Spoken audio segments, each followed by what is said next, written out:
오늘은 계시록 14장 지난달 말씀 강설에 이어서 또 계시록인데 이렇게 참 짜여 있는 이 순서가 참 좋습니다. 지난달에 말씀드린 것처럼 계시록을 이해하는 몇 가지 중요한 꼭지들이 있는데 두 가지만 반복하고 오늘 말씀으로 돌아옵니다. 첫 번째 계시록은 무서운 책이 아니다. 그러니까 계시록을 대할 때 물론 계시록은 우리가 읽으면서 쏙쏙 머리에 들어오는 책은 결코 아닙니다. 그러나 계시록을 읽으면서 우리가 무서운 책이다 이런 생각은 안 하시는 게 좋겠습니다. 두 번째는 계시록에 나와 있는 숫자는 꽤 중요한 면이 있습니다. 그러나 그 숫자에 매여서 계시록을 풀어가는 것은 바른 방법이 아니다. 그런 이 두 가지를 기억해 주시고 이것이 이제 오늘 말씀 속에서 가볍게 적용이 됩니다. 계시록이 무서운 책이 아니라는 사실을 우리가 설명할 때 이렇게 설명을 합니다. 여러분 막간이란 말을 아시죠? 막간을 이용해서 그 이제 말은 아는데 그 이제 의미도 아시나요? 이렇게 막과 막 사이, 그러니까 옛날에 서투른 연극을 하다 보면 한 막이 끝나고 다음 막을 할 때 요즘처럼 멋있게 준비하지 못했기 때문에 그 막과 막 사이가 뭐 그냥 잡담도 하고 뭐 얘기도 하고 뭐 그러는 사이였어요. 그래서 막간에 이렇게 막간을 이용해서 이건 뭐냐면 숨 쉴 틈을 가져서 이런 뜻이 되는데 저희들이 계시록을 오래전에 공부할 때 교수님들이 이제 그런 얘기를 많이 하셔요. 계시록이 왜 이게 무서운 책이 아니냐면 계시록에는 막간이 있다 그런 겁니다. 그러니까 계시록에 막간이 있다는 것은 우리 이제 재앙들이 있었잖아요. 인을 떼고 이제 그 나팔이 불러지고 대접이 부어지고 이제 이런 재앙들 사이에 우리가 못 견딜 것 같으면 하나님이 쉴 틈을 주는 거예요. 근데 여러분 이거를 쉽게 생각할 일이 아니고 여러분 지금까지 살아온 인생을 한번 쫙 살짝만 되짚어봐도 내가 참 죽고 힘들고 어려워서 못 견딜 것 같은데 그때마다 이 견디는 힘이 어디서 온 거예요? 이게 계시록에서 그 부분을 이제 설명하는데 이걸 막간과 같다 그렇게 얘기를 합니다. 그러니까 재앙과 환난과 어려움이 계속 있는 중에 참 못 견딜 만하다 하면 막간을 주시는데 이때 느끼는 즐거움과 희열이 그동안 있었던 괴로움을 싹 날려버린다 그 뜻입니다. 그 막간이 어디에 나타나냐면 7장에 나타나고 14장에 나타나고 21장에 가면 이제 거의 막간이라기보다는 이제 마지막 피날레가 되는데 그래서 7장 14장 요 자리가 막간 자리인데 이때 우리가 느끼는 이 막간은 어디서 느껴지냐면 그동안 이 지상에서 많은 고난과 환난과 이 여러 가지 재앙들 속에 교회와 성도들이 버티어나가고 이러는 그 어려움이 있는데 요 막간에서 뭘 보여주냐면 하나님 나라 천상의 모습을 보여주는 겁니다. 이게 막간의 특징입니다. 그 막간의 특징이 천상의 것을 보여주는데 7장과 14장에서 나타나는 대표적인 그 천상의 모습을 설명하는 그 상징이 뭐냐면 14만 4천입니다. 그래서 7장에서도 14만 4천이 먼저 한번 나왔고요. 오늘 14장에 14만 4천이 나오는데 오늘은 이 14만 4천의 의미를 확실히 알고 가셔야 됩니다. 아시겠죠? 이 14만 4천은 여태까지 이단들이 일어날 때 아주 단골 메뉴예요. 단골 메뉴. 이단들이 뭐라 그러냐면 우리가 14만 4천이라는 거예요. 그러니까 기성 교회들 이 세상은 다 그 잘못된 거고 자기네들이 14만 4천이라는 겁니다. 계시록을 보라. 여기 14만 4천의 특별한 사람들이 있는데 이게 우리다라고 얘기를 하고 있는데 아니올시답니다. 여태까지 나타났던 수많은 이 이단들 가운데 어떤 이단들이 있었냐면 14만 4천이 자기네라고 그랬는데 이 이단이요 번식력이 굉장히 강해요. 정통교회보다 훨씬 번식력이 강해서 이 14만 4천이 돼버려요. 그럼 어떻게 해요? 큰일 나죠. 14만 4천이 자기네라고 그랬는데 14만 4천이 넘어가면 더 이상 발전할 수 있는 자기네 그 근거를 잃어버리냐. 그럼 이제 그 다음에 또 재해석, 엉터리 해석을 또 하고 그러는 겁니다. 자, 14만 4천이 뭐라는 걸 이제 제가 오늘 성경을 통해서 확실히 정리해 둘 테니까 이 말씀 이외에 딴 말씀은 안 받으시는 게 좋겠습니다. 자, 14만 4천은 뭐냐면 하나님을 믿는 백성들입니다. 하나님을 믿는 백성들이라서 14만 4천은 교회를 상징합니다. 이 교회를 상징하는데, 그러므로 14만 4천 안에 내가 있다 없다? 있습니다. 이제 구원받은 저와 여러분은 14만 4천 안에 있는 겁니다. 자, 14만 4천이 그럼 어디서 나온 거냐? 7장으로 가야 됩니다. 7장 한번 피시고요. 계시록 7장으로 갑니다. 7장에 보면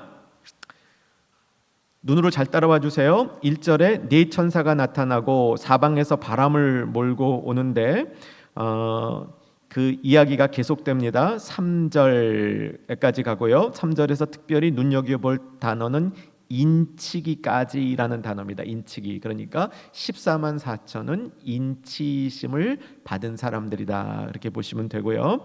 자, 4절 보겠습니다. 읽습니다. 시작.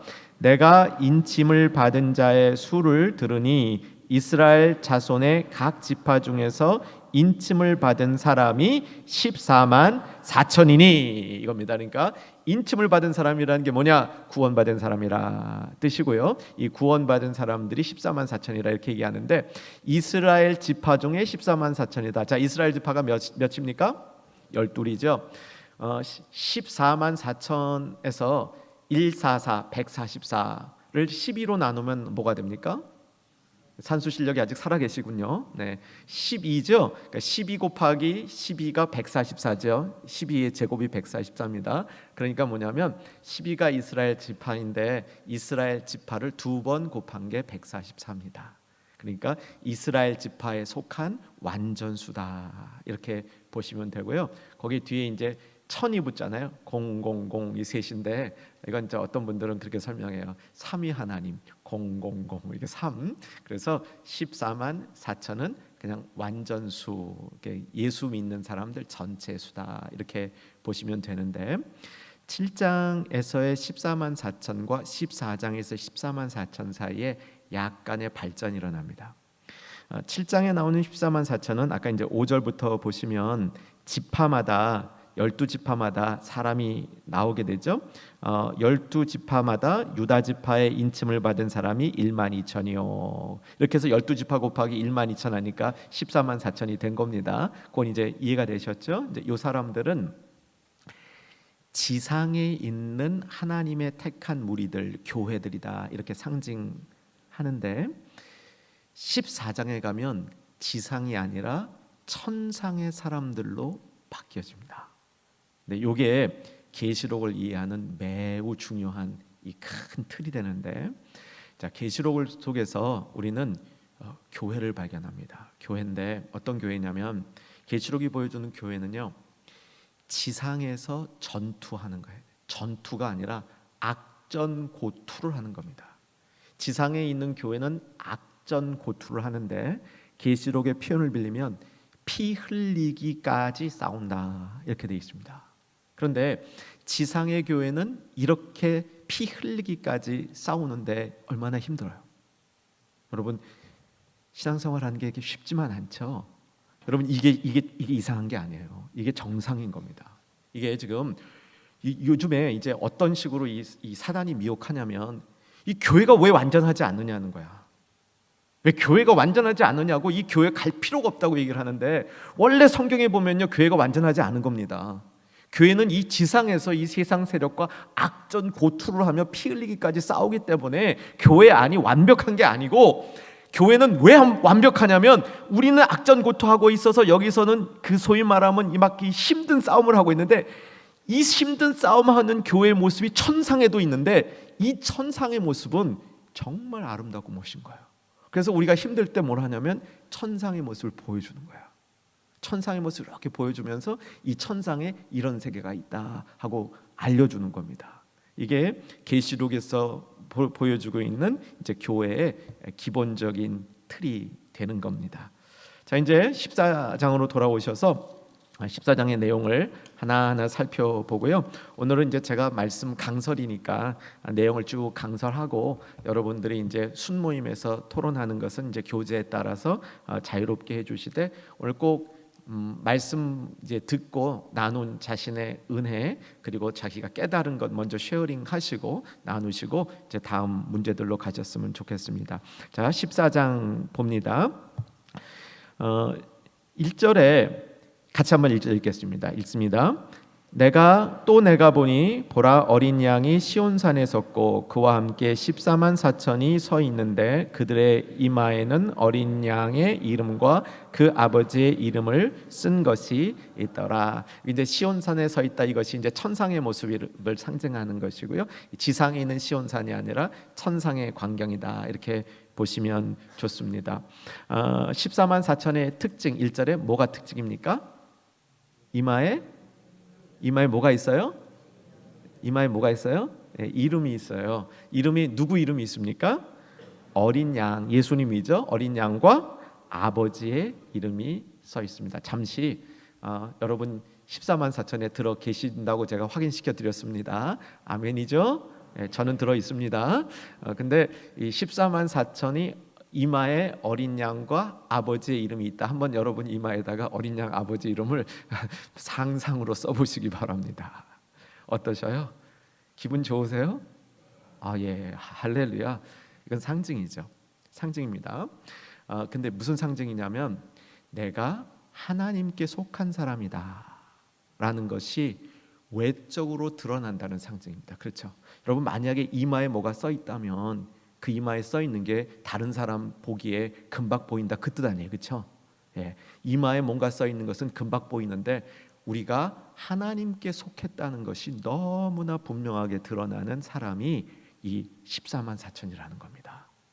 여러분, 14만 4천 그 이름을 우리가 그 14만 4천에 속했기 때문에 성경에서 말하는 14만 4천의 특징이 우리 삶에 나타나기를 주 안에서 소망합니다.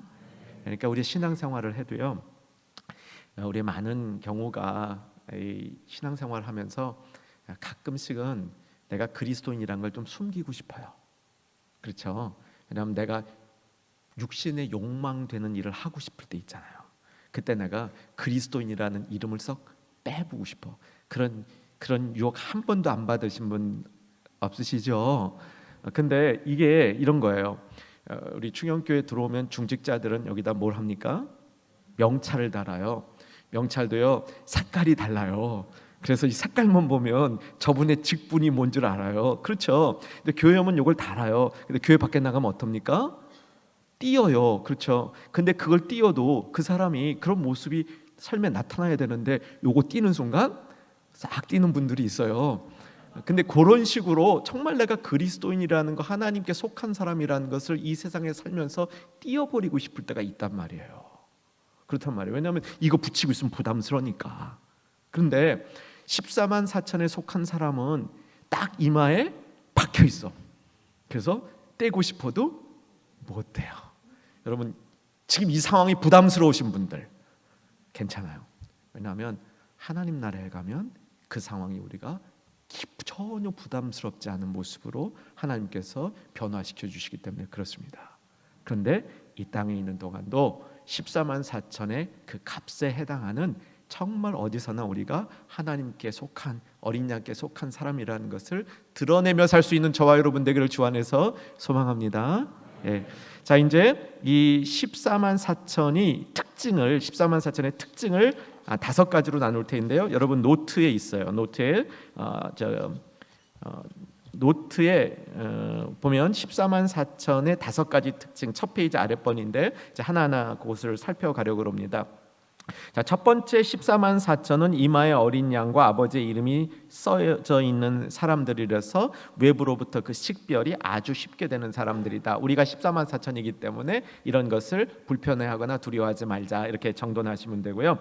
자, 두 번째는 14만 4천은 새 노래를 부를 수 있는 사람들입니다. 자, 새 노래에 대해서 2절과 3절을 같이 한번 찬찬히 읽고 그 뜻을 살펴보겠습니다. 자, 2절 3절 다 읽겠습니다. 내가 하늘에서 나는 소리를 들으니 많은 물소리와도 같고 큰 우레소리와도 같은데 내가 들은 소리는 검은 고 타는 자들이 그 검은 고를 타는 것 같더라. 그들이 보좌 앞과 네 생물과 장로들 앞에서 새 노래를 부르니 땅에서 속량함을 받은 14만 4천 밖에는 능히 이 노래를 배울 자가 없더라. 그러니까 14만 4천은 새 노래를 배울 수 있는 사람이라는 겁니다. 이것도 무슨 뜻이냐면 14만 4천의 이제 첫 번째 키워드가, 가장 중요한 키워드가 뭐라고요? 하나님께 속한 사람, 하나님께 속한 사람의 상징으로 이마에 이름이 새겨 있는 사람, 이렇게 됐습니다. 그런데 이들이 부르는 새 노래의 의미는 뭐냐면 천국 예배에 참석하고 있다는 얘기입니다. 천국 예배에 참석하는 사람들이 새 노래를 부르는 사람들입니다. 저는요, 오늘 이 자리에 오늘 이렇게 같이 말씀을 나누시는 우리 실로암 찬양대를 비롯해서 말씀을 나누시는 우리 충현의 가족들이 천국 예배를 한번 이 땅에서 경험해 보시는 축복이 있기를 소망하고 기대합니다. 아마 그런 분들이 있으실 거예요.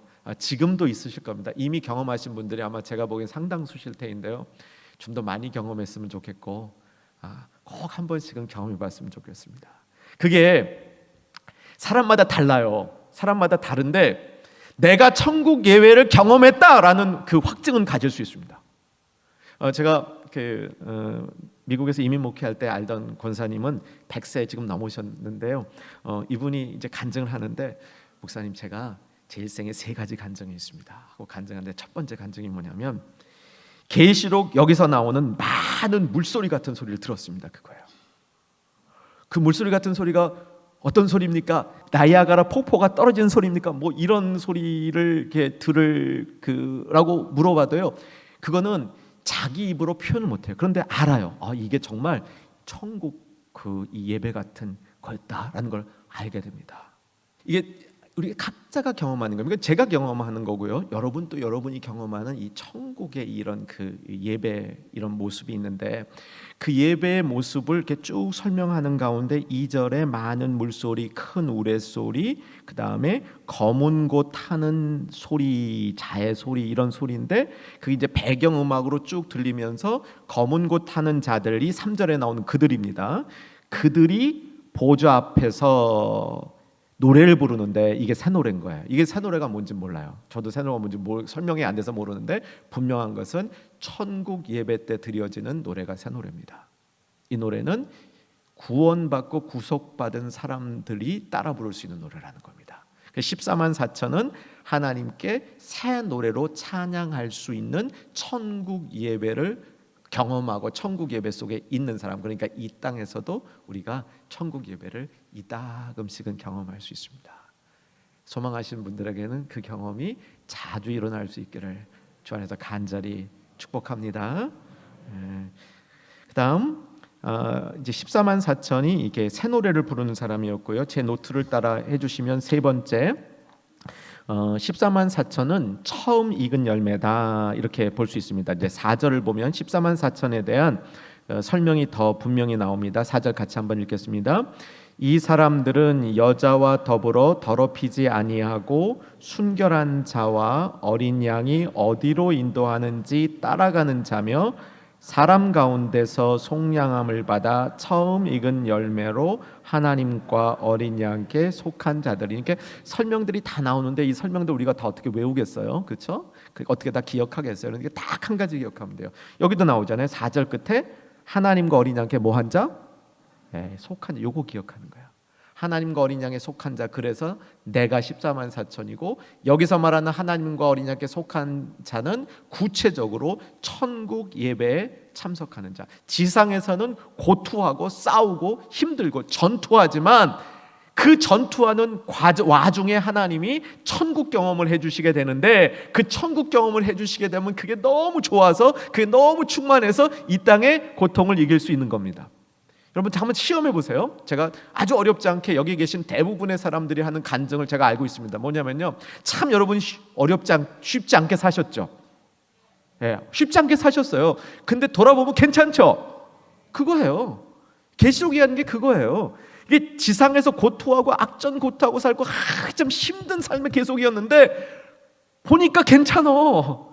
그리고 나중에 뭐요? 천국 갈 거 생각하니까 더 좋다는 거예요.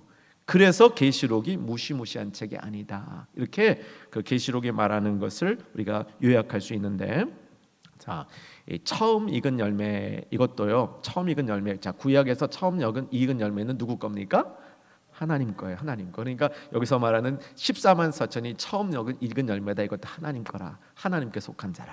그런 뜻입니다. 근데 여기에 이제 그 주석하는 사람들이, 계시록을 연구하는 사람들이 여기서 이제 조금 더 설명하는 부분은 어떤 부분이냐면, 처음 익은 열매는 딱 정해져 있잖아요, 그렇죠? 처음 익은 열매는 정해져 있는데, 내가 처음 익은 열매라면 또 다른 처음 익은 열매를 생산할 수 있어야 한다. 그래서 처음 익은 열매는 결정적으로 이미 그 규정이 되어 있으면서도 미래를 위하여 열려 있는 수다. 그렇게 설명하면서 14만 4천이 하나님이 선택한 사람들인데 미래에 그 하나님의 선택에 들어올 수 있는 사람들이 열려 있다. 그래서 14만 4천은 상징적인 수다. 이렇게 설명들을 하곤 합니다. 자, 이제 14만 4천, 이제 거기 순결한 자라, 요것은 정절을 지키는 자인데, 남성 여성 할 것 없이 하나님을 향해서 마음이 갈리지 않는 사람을 순결한 사람이다 얘기하고요. 그 다음에 어린 양이 어디로 인도하는지 따라가는 자다. 이게 순종하면 따라가는 자죠. 그래서 이거를 순결한 순종이다. 우리 최근에 순결한 순종 한번 들으셨죠? 누구죠? 마리아가 예수님의 수태고지에 대해서 반응할 때, 그때 주의 말씀 그대로 내게 이루어지라고 얘기하는 그런 순종과 같이 14만 4천의 사람들은 순결하게 자기를 지켜서 어린 양을 늘 따라가는 자다. 이렇게 얘기를 하고요. 자, 이제 다섯 번째 5절에 그 입에 거짓말이 없고 흠이 없는 자들이다. 이게 이제 순결한 자를 설명하는 그런 그 이야기입니다. 자, 이제 이 14만 4천의 이야기를 이제 정리하면서 마지막으로 이제 꼭 정돈할 게 뭐냐면, 14만 4천이 하나님께 속한 자인데 이마에 뭐가 있었다고요? 이름, 누구 이름? 어린 양과 아버지, 하나님 아버지 이름. 또 내 이름 그러지 마세요. 그 하나님 아버지 이름 있는데, 여러분 이걸 보면서 이 무슨 이마에 뭐 하나 또 뭐가 또 있는 사람들 있지 않았어요? 누구였죠? 보십시다. 13장, 오늘 지금 14장인데 13장을 보시면 이제 12, 13장이 좀 무시무시한 장입니다. 용도 나오고 짐승 두 마리도 나오고 뭐 그런 무시무시한 장인데, 16절서부터 18절을 보시면 우리에게 좀 알려진 그런 이야기가 나옵니다. 자, 16절 같이 읽겠습니다. 13장입니다. 그가 모든 자 곧 작은 자나 큰 자나 부자나 가난한 자나 자유인이나 종들에게 그 오른손에나 이마에 표를 받게 하고, 이게 그가 누구냐면 짐승입니다. 이게 사단이에요. 사단인데 이 사단의 혹은 사단의 오른팔, 이 사단의 오른팔 짐승이 많은 사람에게 오른손에나 이마에 뭐를 받게 해요? 표. 그러니까 이마에 표가 있는 사람들이 있는 거예요. 그죠? 우리는 이마에 뭐가 있어요? 이름이 있어요. 근데 이게 이마에 표가 있는 사람들이 있다는 겁니다. 그 표가 뭐 하는 표인지 17절을 보시기 바랍니다. 읽겠습니다. 누구든지 이 표를 가진 자 외에는 매매를 못하게 하니 이 표는 곧 짐승의 이름이나 그 이름의 수라. 그러니까 이 표가 없으면 매매가 안 되는 거예요. 살기가 무척 힘든 겁니다. 이 표를 가지고 사람들의 생활을 지배하는 힘이라는 거예요. 이게 사단이에요. 그렇죠? 근데 얘기하는데 이마에 표가 있다고 얘기합니다. 자, 18절 읽습니다. 지혜가 여기 있으니 총명한 자는 그 짐승의 수를 세어보라. 이것은 사람의 수니 그 수는 딴 거 다 그냥 잠깐 접어두고 666이 나쁜 거잖아요. 그죠? 666 얘기가 13장에 나오고, 바로 그 다음 장에 이마에 오른손과 이마에 표 받은 사람이 있는데, 이와 대조되어서 14만 4천은 이마에 어린 양과 아버지의 이름이 있는 자다. 그러면 자, 이 표와 이름은 어떻게 다른 겁니까? 이제 아까 7장에서 14만 4천을 얘기하면서 인치심을 받았다, 그런 표현을 아까 읽으셨어요. 인치심. 자, 이 인치심하고 이름이 있는 거하고 표, 이건 어떻게 다른 겁니까? 오늘 확실히 구별하고 가셔야 됩니다. 자, 어떻게 다르냐면, 너무나 흥미롭게도요, 짐승의 표는 이 찍다라는 그런 이제 뭐 의미가 되긴 하지만, 이 찍어도요, 이게 뭐 이렇게 도장 살짝 찍어서 지울 수 있는 겁니다. 근데 우리는 이 인치심을 받았다 이랬을 때 어떤 생각이 드냐면, 그 노예의 낙인 찍히는 거 있죠. 노예가 낙인 찍히는 거, 이걸 생각해요. 그래서 참 기분이 사실 안 좋아요. 노예가 낙인을 딱 찍히니까. 그렇잖아요. 우리 이마에 이 노예 낙인이 찍힌다. 그럼 이거 얼마나 얼마나 이 치욕적이에요. 그런데 이름이 새겨질 때 하고 짐승의 표가 생길 때 원어로 보게 되면요, 많이 달라요. 짐승의 표를 보는 짐승의 표를 받는다 이렇게 써 있고요. 이마에 이름은 써진다로 돼 있어요. 이게 써지는 게 글씨 쓰는 게 아니라 새기는 거예요. 새기는 거. 이 새기니까 여러분 가만 생각해 보세요. 내 이마에 이름이 새겨지는데 이게 예수님, 어린 양, 아버지 이름이 싹 새겨지면 저는 너무 좋을 것 같아요. 너무 좋을 것 같아요. 그렇잖아요. 이게 내가 새긴 것도 아니야. 이게 어느 날 그냥 하나님의 글씨가 쫙 나타나서 그냥 이게 벽에 뭐 하나님의 글씨가 쫙 써. 이건 얼마나 멋진 기적이에요. 하나님이 역사하신다는 거죠. 이게 뭐예요? 하나님이 내 것이라는 거예요. 그죠? 자, 근데 반대로 보세요. 사단이 표를 주는 거 뭐예요? 사단이 내 것이야 하는 거예요. 내 것이야. 그죠? 사단도 내 것이야 라고 얘기를 하는데, 사단이 내 것이야 하는 건 뭡니까? 지배하는 거예요. 경제, 물질, 세속적인 가치 갖고 지배하는 거예요. 못 살게 구는 겁니다. 누르는 겁니다. 억압하는 겁니다. 그런데 하나님이 이름을 써주는 건 뭡니까? 관계, 하나님과의 관계, 언약, 하나님과의 관계의 근거에서 하나님이 우리를 보호해 주시겠다라는 이 표를 주는 겁니다. 그래서 이 짐승의 표하고 하나님이 새겨준 이름하고는 완전 반대 차이가 있는 거죠. 사랑하는 여러분, 우리 이마에 어린 양 하나님 우리 이름이 있는데, 그 이름은 정말 우리가 하나님과의 관계, 아버지 관계, 하나님을 우리 왕이 되어주신 그 관계, 그 관계를 설명하는 것이고, 그 관계의 설명에 의해서 그 이름을 새겨줄 때 다른 어떤 세력도 그 하나님의 이름이 새겨져 있는 하나님의 사람을 건드릴 수 없다 믿어지시기를 주 안에서 소망합니다. 그리고 그 사람들의 모습이 천국에서 하나님을 예배하는 사람들이다, 이렇게 기억 정리하시면 좋겠습니다. 자, 다음 대목으로 넘어갑니다. 오늘 본문의 특징은 14만 4천 얘기하고 다음 얘기가 잘 연결이 안 됩니다. 거의 다른 이야기처럼 들려지게 됩니다. 6절부터 13절 사이에는 세 천사가 전하는 말이 나오기 시작하는데 빨리 전할 겁니다. 6절을 보면 첫 번째 천사가 나오는데, 이 천사는 영원한 복음을 가졌다. 영원한 복음에 동그라미 치시기 바랍니다. 첫 번째 천사는 영원한 복음을 가졌는데, 자, 이제 또 이걸 연구하는 사람들이 많은 이게 논쟁을 펼쳤는데, 이 영원한 복음에는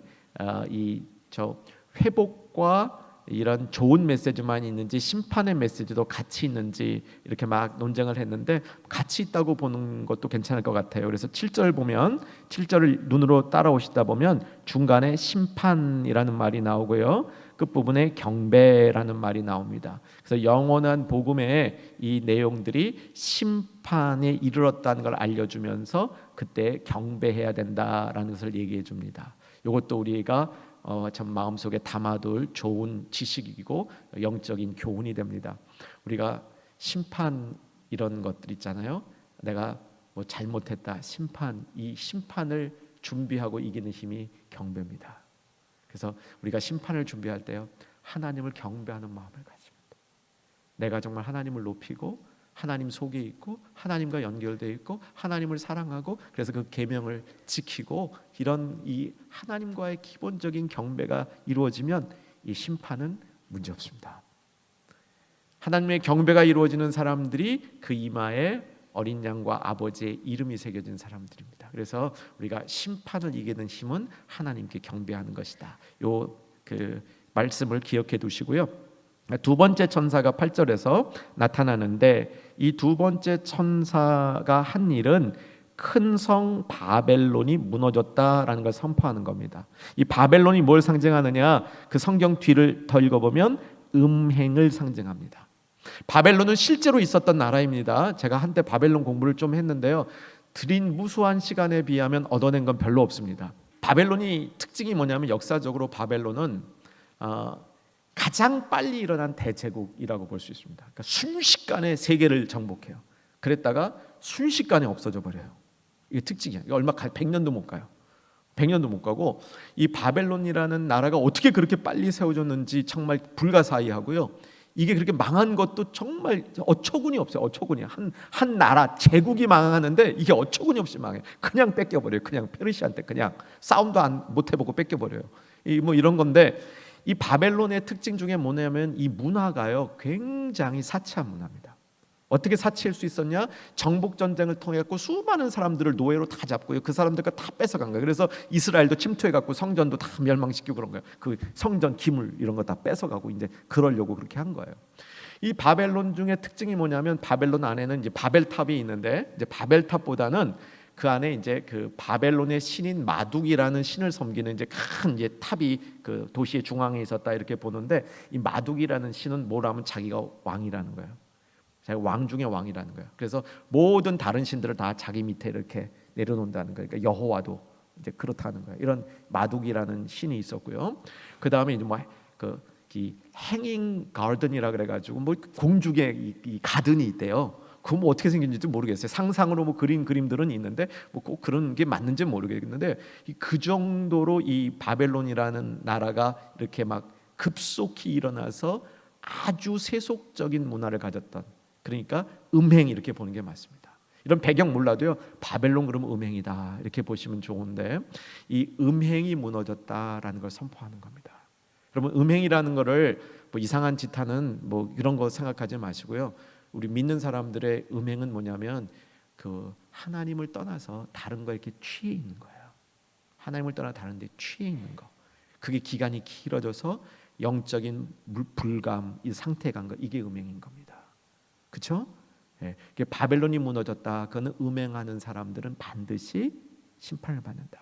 이제 그렇게 되고요. 자, 9절 가면 또 다른 세 번째 천사가 나오는데, 이 세 번째 천사는 9절, 짐승과 그의 우상에 경배하고 이마나 손에 표를 받은 사람들에게 10절 진노의 포도주를 부어넣는 겁니다. 자, 이제 11절서부터 13절까지 마지막으로 정리하고 이제 오늘 강설을 마치게 됩니다.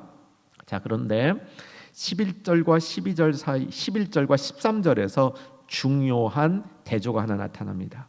심판을 받을 사람들과 하나님을 경배하는 사람의 차이가 나타나는데, 자, 11절 같이 읽어봅니다. 시작. 그 고난의 연기가 세세토록 올라가리로다. 짐승과 그의 우상에게 경배하고 그의 이름표를 받는 자는 누구든지 밤낮 쉼을 얻지 못하리라. 자, 심판은요, 쉼을 얻지 못하는 겁니다.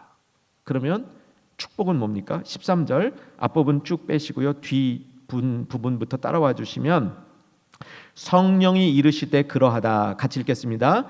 그들이 수고를 그치고 쉬리니 이는 그들의 행한 일이 따름이라 하시더라. 이게 새로운 축복으로 쉴 수 있는 특권을 허락해 주고 있는 겁니다. 여러분, 이 세상이 좀 많이 편해졌죠?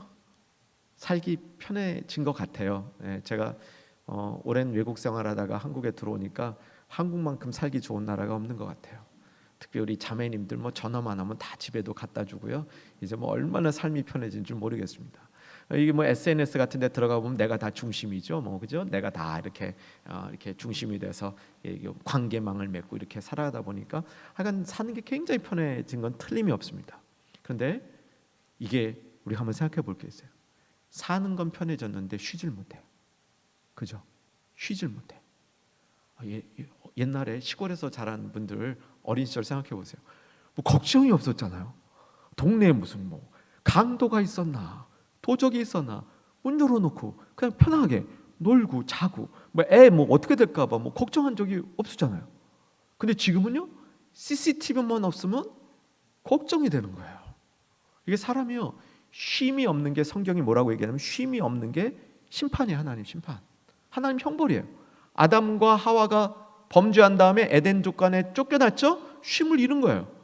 가인이 아벨을 죽였죠. 가인에게 준 벌이 뭐예요? 유리방황이에요. 유리방황. 너를 보는 사람이 죽인다 그렇게 얘기하니까 이 죽을까 봐 걱정이 돼갖고 쉼이 없는 거예요. 그래서 쉼이 없는 게 성경이 얘기하는 사실은 벌이에요. 쉴 수 있는 것, 안식하는 게 축복이란 말이에요. 그래서 여기서 그 얘기하는 거예요. 그 얘기. 그래서 심판이 뭐냐면 밤낮 쉼을 얻지 못하게 되는 게 심판이고, 축복은 뭐냐면 네가 수고를 그치고 쉬는 게 수고예요. 이게 그 축복이라는 겁니다. 사랑하는 여러분, 우리가요 정말 예수님을 믿고 예수님 안에 있잖아요. 그렇죠? 주님의 것이고 주님의 백성인데 그 안에서 쉴 수 있는 특권 놓치지 마시기를 주 이름으로 축원합니다. 우리가 쉴 수 있는 자리가 어디냐면요, 주님 안이에요. 주님 안에서 쉴 수 있는데, 자 13절은 무슨 얘기냐면 그 예수님의 그 구원 사역에 의해서 그동안에 없던 쉼을 얻었는데, 이게 죽은 다음에 얘기하고 있는 거예요. 죽은 후에 수고를 그치고 쉬리라 이렇게 되어 있습니다. 자, 한 번 더 정리합니다. 우리 경험으로 정리합니다. 여러분, 쉬는 게 꿀맛이 되려면 두 가지 조건이 있어야 됩니다. 전제 조건. 제가 생각하기엔 두 가지 전제 조건이 분명히 있어야 됩니다. 쉬는 게 꿀맛이 되려면 첫째 전제 조건, 열심히 일했어야 돼요. 열심히 일하고 쉴 때 쉬는 게 꿀맛입니다. 계속 쉬다가 또 쉬다 그러면요, 네, 그거예요. 그렇습니다. 그러니까 쉬는 게 꿀맛이 되려면 수고했어야 돼요. 그러니까 우리가 주님 안에서 쉬는 게 꿀맛이 되려면 이 땅에서 좀 수고를 해야 돼요. 주님을 위해서, 주님이 주신 환경 안에서 수고를 한 다음에 쉴 수 있는 겁니다. 자, 또 한 가지, 쉬는 게 꿀맛이 되려면요, 어떨 때 꿀맛이 되냐면 쉬기 전에 잘했다 칭찬 듣고 쉬면 좋습니다. 그죠? 아니 이게 쉬려고 집에 갔는데 참 집에 가서 저 남자들 얘기입니다. 아내하고 애들이 아빠 너무 수고하셨어요. 그러면요, 남자들은요 진짜 행복합니다. 다음날 피곤하지 않고 거뜬히 일어나서 돌쇠처럼 또 일할 수 있어요. 남자 부려먹는 방법입니다 이게. 근데 이걸 못 들으면요, 쉬는 게 아니야. 그렇죠? 쉬는 게 아니라고요. 그래서 쉬는 거의 둘째 조건은, 두 가지 조건은 뭐냐면 열심히 수고한 다음에 쉴 수 있고요, 칭찬받고 쉬는 게 최고입니다. 열심히 일하고 칭찬받고 쉬는 겁니다. 근데 잘 보세요. 13절 끝부분에 그들이 행한 일이 따름이라, 이건 뭐냐면요, 무슨 뜻이냐면 이런 뜻이에요. 하나님 앞에 갔을 때 우리가 행한 어떤 걸로 구원받지 못했습니다. 그런데 우리가 나름대로 수고한 것이 하나님 앞에 갔을 때, 야 그래도 너도 수고했다, 네가 행한 일들이 이런 일들은 참 수고했다, 그거 들으면서 쉰다 그겁니다. 우리 실로암 찬양대 수요일 저녁마다 참 수고했다, 힘든데 와가지고 연습 시간 전부터 와가지고 수고 참 많이 했다, 이것도 아마 있으리라 제가 기대합니다. 예. 그리고 우리가 수고하고 정말 주님 앞에 내가 한 일들, 그것이 내가 한 일에 공로는 세울 수 없지만 하나님 앞에 내가 갔을 때 정말 하나님을 지키고 따르려고 그 주님을 위해서 한 일들은 하나님이 인정해 주신다는 겁니다. 그래서 12절 보시면 인내해야 되는데, 이 인내는 마구잡이로 기다리는 게 인내가 아니고, 인내를 뭐라고 설명하냐면 하나님의 계명과 예수에 대한 믿음을 지키는 것이 인명이라고 얘기합니다. 인내는 믿음을 지키는 것이 인내고 계명을 지키는 게 인내라는 겁니다. 이 계명 지키는 건 내가 계명 지킴으로 구원 얻는다는 게 아니고, 구원 얻은 다음에 기쁘게 하나님 뜻대로 살려고 계명을 지킨 거, 이게 인내라는 겁니다. 이게 하나님이 13절에서 우리에게 너 수고했다라고 수고의 보상을 해주는 시간이라는 겁니다. 사랑하는 여러분, 우리가 이 땅에서 어떤 정체성으로 살아가야 되는지 오늘 이 저녁에 다시 한번 확인하시고 14만 4천 가운데 있는 의미가 우리 안에서 풍성하게 자리 잡고 그 풍성함이 회복되고 그 풍성함을 우리 안에 채울 수 있는 복된 시간 되기를 주의 이름으로 축원합니다.